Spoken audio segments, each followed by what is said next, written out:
With his powers stronger than ever and completely revived, he continues to help the Avengers but declines an official invitation to officially rejoin the team in a full capacity. His relationship with Scarlet Witch caused conflict between him and the Vision, who at this point had regained his emotions and memories. Simon also felt tremendous guilt for leaving Alex and her daughter behind. He just basically ditched her. He went to hell, gets her all healed up, and then bites the Kree and disappears. And when he comes back to life, he's like, Alex who? He actually decides it would be a good idea if I just went and took care of unfinished business. So him and Hank McCoy return to LA and meet up with Alex, and turns out she's fine. She's moved on. She's got a husband. But the trip wasn't a total loss, because while he's there, he meets police officer Cindy Newts, his old fan. And she tells him how much he has meant to her, how he's inspired her, changed her life, and she in turn inspires him. He starts a nonprofit called Second Chances that helps people who are just overwhelmed with situations outside of their control. Moving back to LA to promote the nonprofit caused strain on his relationship with Wanda, Scarlet Witch, forcing them to discuss their situation, reevaluate their relationship. And they ended up coming to the realization that their relationship was basically based on sex and that they would be better friends. Wanda still had Vision feelings, so they just decided to be friends. He later develops an attraction to Captain Marvel. He and Miss Marvel knew each other when she was using that name, and they kind of flirted, but he never really thought much of it. But now, he was being mind controlled by MODOK, and the only way Carol could think of snapping him out of it was kissing him. It works in fairy tales. Why not? And it did. It worked. And then it's he couldn't stop thinking about that kiss. And they start dating. But it was pretty much just a fling, and nothing ever really became of it. He also finds out that his longtime agent was actually the leader of the Nobility, a group of assassins, and his agent ends up getting killed by that group. Wonder Man was blackmailed into joining S.H.I.E.L.D. during the Civil War storyline, and it was due to charges of misappropriation of funds in his nonprofit organization, Second Chances. Wonder Man is pressured to work for the pro-registration side in the, ensuing Civil War drama. In addition to capturing renegade vigilantes and criminals, Wonder Man is instrumental in creating televised messages to educate the public and yet unregistered superhumans about the specifics of the Registration Act. So he was their poster boy to make everything look kosher, but they forced him to do it. Following the events of Secret Invasion, Norman Osborn created a new team of Avengers, effectively retiring Wonder Man during the Dark Reign storyline. Wonder Man later appears on television lamenting his tenure as an Avenger. Yeah, he claims it was all a total waste of time, and that using violence to uphold justice has caused nothing but heartache and death. He ends his speech by sadly admitting having Osborn in charge of the Avengers is exactly what the country deserves. After this, Wonder Man's imprisoned as a member of the Lethal Legion. This group opposes the tyrannical efforts of Osborn, and Wonder Man joins to try and keep them from hurting innocents. He's been alongside his old West Coast Avengers teammates like Ronin, Mockingbird, Tigra, War Machine. During the Heroic Age storyline, Simon's approached by Steve Rogers to join a new team of Avengers. Simon refuses, stating that the Avengers have caused more problems than they have solved. And as Rogers leaves, he states that he will make sure that his old allies realize their mistake. After learning that Rogers had disregarded his advice, Wonder Man attacks the new team of Avengers, causing damage to their base and then inexplicably disappearing. Simon refused to listen to any arguments. People tried to reason with him. Thor, Iron Man. Wonder Man states that the dead heroes that have resulted from the Avengers working together should be a clear sign that the concept is doomed.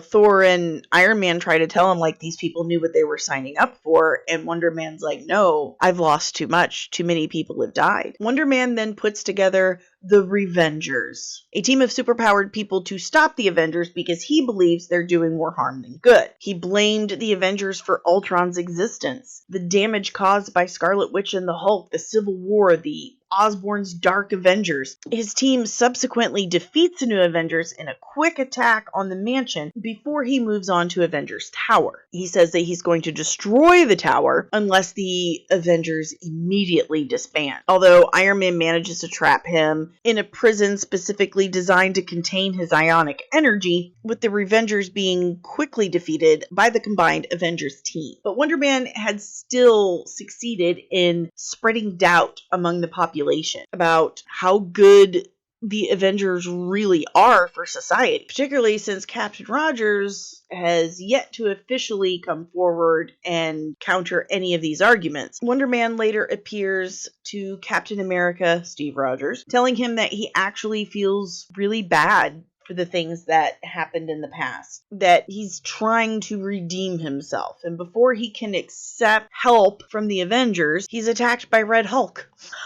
He manages to take him down and looks at Avengers Tower, claiming that he will earn his way back, and then later plays a pivotal role rescuing Wasp from the Microverse. At Wasp's urging, Simon later joins Avengers Unity Squad. During a conversation with Janet and Sunfire, he makes it clear that he has no intentions of fighting, and he only wants to help by using his public relations skills and his charisma to win over skeptical citizens. He has made a decision after, going after the Avengers and forming the Revengers, that from here on out, he was a pacifist. That's crazy, crazy ironic. Like this super strong, super fast, super invulnerable, immortal being made out of energy is a pacifist now. He and Scarlet Witch actually rekindle their relationship. I say that loosely because it was basically just a one-night stand, and neither one could really talk about it after it happened for a really long time. Like, it was awkward, I guess.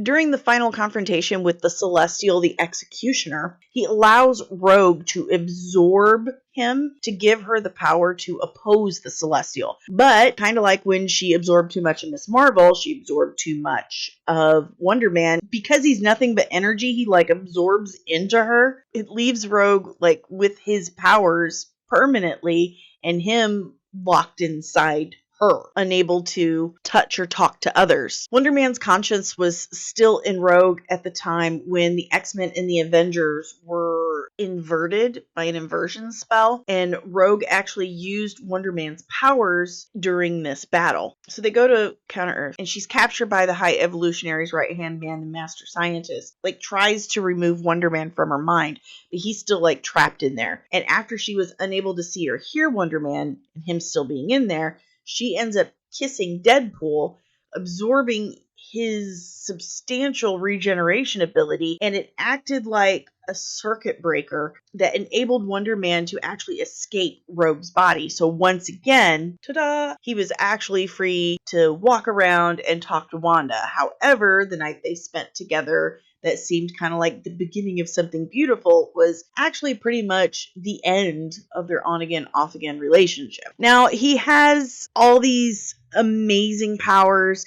He has all these amazing connections, and he's had this crazy, insane life. He has superhuman strength, speed, durability, stamina. He's immortal. He has this really unique, defining ability of manipulating ionic energy. Not only can he absorb it and blast it, but he can manipulate and control it. He could do all these things, and he's died so many times and come back. But the thing that really, really, really sets him apart from all of these other heroes and stories is the humanity inside him. He is this crazy, incredibly overpowered character. He's one of the most powerful characters in all of the Marvel Comics universe, and not many people know much about him.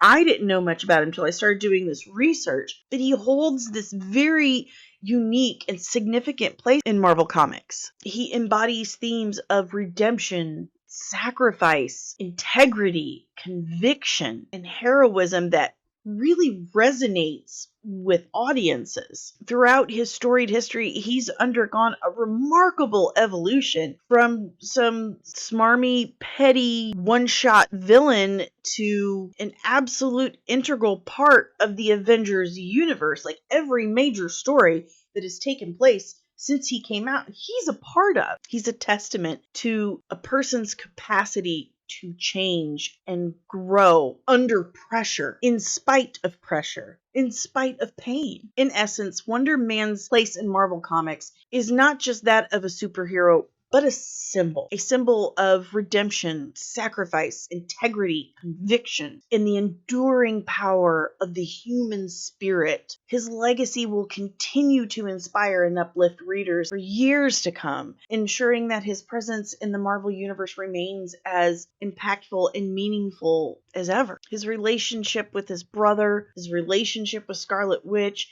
his parents. This man had a life. Like, he did not get a break at any point. He worked hard, nonstop, and there were still obstacles in his way, but he kept going forward. And that's beautiful. That is absolutely beautiful. What a lesson to teach. Everyone has trauma. Everyone has a past. Everyone has hardships, and everyone's made bad choices. But you know what else everyone has the opportunity to do? They have the opportunity to move forward and grow past it, grow from it, grow because of it. It can make you stronger, more resilient, more determined than ever. And that's what I absolutely love about the Wonder Man story.